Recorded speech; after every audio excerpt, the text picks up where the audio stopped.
What's going on, everybody? Welcome back to another Raw review. This one is from October 17th, 1994. Let's get right into it. Raw starts off with Vince and Macho Man saying what the show is not, including Mr. Rogers' Neighborhood. However, they start the show with Doink and two small clowns, so I think they're more of a Mr. Rogers type show than the actual Mr. Rogers' Neighborhood show.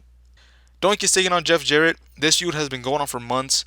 I think since before the King of the Ring. So as soon as the match starts, Jarrett goes to the outside. Jarrett is the biggest coward heel I've seen so far. He talks a big game, but I've yet to see him actually back it up. Even Shawn Michaels, who is a cowardly heel, likes to challenge it and goes ahead towards any opponent. But Jarrett is scared of Doink for some reason. During the match, two Little Kings come walking out and distract Doink. So Jarrett knocks him to the outside, and the Little Kings start to kick Doink on the outside, but the referee doesn't disqualify anyone. One of the Little Kings gets on the apron, and again the referee doesn't tell him to get down, but the rest of the match he was telling the Little Doink to get down. So again the referee looking like an idiot. So Jerry gets Irish whipped into the ropes and knocks the Little King off, and he went flying. Both sets of the little people start fighting on the outside, and now the referee notices them and wants to separate them. Meanwhile, Doink hits the top rope move that they now call the whoopee cushion. Remember, was it a week or two ago that I said? Hold on, because you're going to see why they made a fart noise when he hit that move on commentary. So he hits the move, but the referee is still distracted, and out comes Jerry Lawler and hits a double axe handle, or axe hammer, I still don't know what it's called, but he hits it on Doink and puts Jarrett over Doink. The ref turns around and counts for Jeff to get the win. Lawler introduces us to what the other little guy was named. Do you want to know what the name of that other little guy was?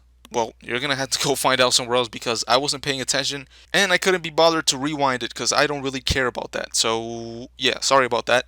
Next up, British Bulldog already being made just another wrestler by having a match against the Jobber. He hits a running power slam for the win.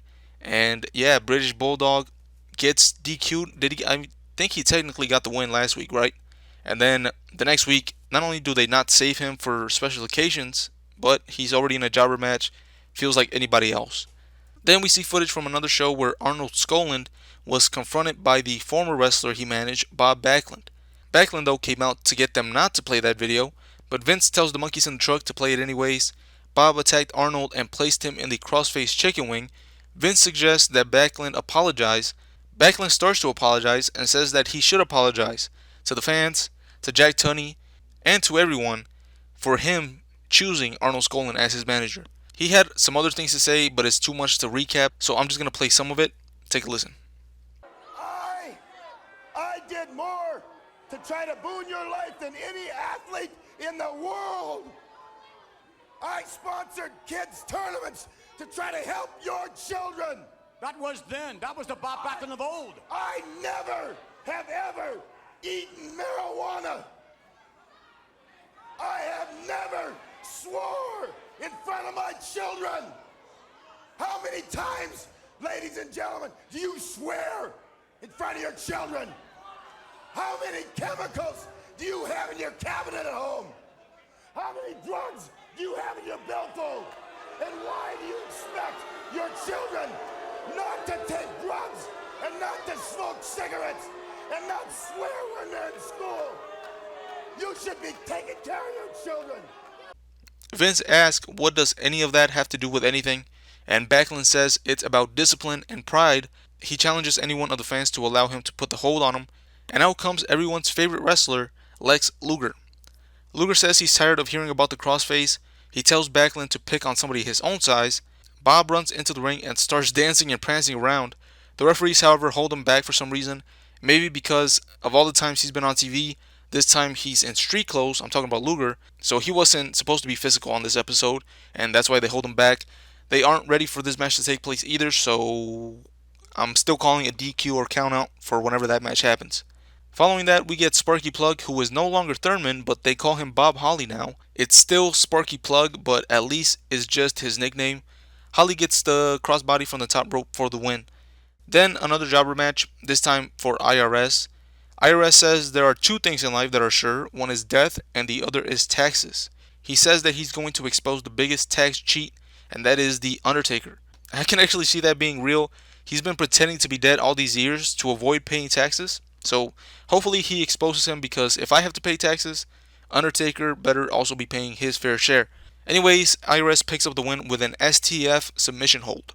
And then, speaking of The Undertaker, we see footage from a Superstar taping where Paul Bearer rolls out a casket after a Yokozuna match. Since Yokozuna is terrified of caskets, he goes running out of the ring. Funny how he's supposed to be scared, but was fine when he actually had the casket match back at the Royal Rumble. Right now, he's scared, running away. You can't even say the word casket around him, or he'll be terrified. But at the Royal Rumble, when he had the casket match, he was fine. It was like any other one-on-one match that he's ever had before. I just realized that right now that he wasn't scared at the Rumble, but he is now. Then another jobber match. This time the Heavenly Bodies out and pick up the win with the gut wrench powerbomb, followed up by the moonsault that misses but still good enough for the 1-2-3. Luger then with some words before the end of the show. He doesn't like what Bobby Backlund has turned into and challenges him to a match. So hopefully they announced this match beforehand back in the day so everyone knew not to tune into that show. They do announce Yokozuna versus Razor Ramon for the Intercontinental Championship next week. I'm guessing it ends with interference by The Undertaker. But that does it for the show, and I'm going to give this episode a bad grade. Too many jobber matches. Doink versus Jarrett, no thanks. And Backlund versus Luger, please, God, no, no, no. The only good thing was that there was no King's Court. But yeah, I'm ready for this era to be finished. I mean, there is nothing interesting about the current product. I still have about 10 episodes for the rest of the year of 1994. I'm hoping to watch this as quick as possible just to get it over with. So yeah, with that being said, I'm out.